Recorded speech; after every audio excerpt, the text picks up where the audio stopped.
WhatsApp Facebook हरदम चलाए, video call से बातें करता।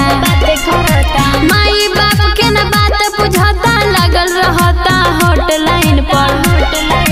खाना पीना खाए न खाए लागल रहता छौड़ी मूवी पर। पढ़ाई लिखाई सब चौपट कैले, कोचिंग में छौड़ी निमन पटैले। छौड़ी सबसे करता बात, सुनो कथा अब छोड़ा सबके।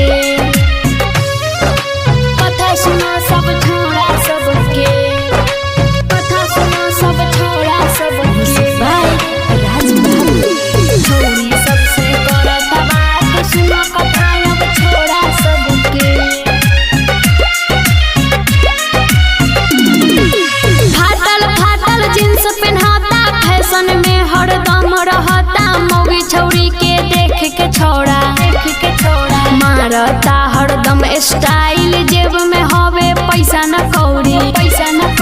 खेती बाड़ी कुछो न देखे, घर में खाली झगड़ा करता। लपुआ वाला बाल कटा के मोछ के हरदम ऐठत रहता।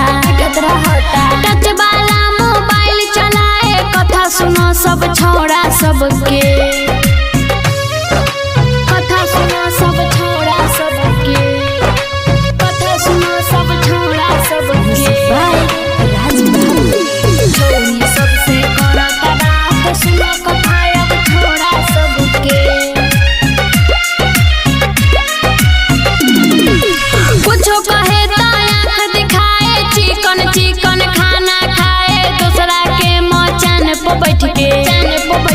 दिन दिन भर ताश खेलता, रात में छौड़ी से बात करता। स्कूल में जब पढ़े जाए, पाउडर क्रीम सेट बेट लगाए।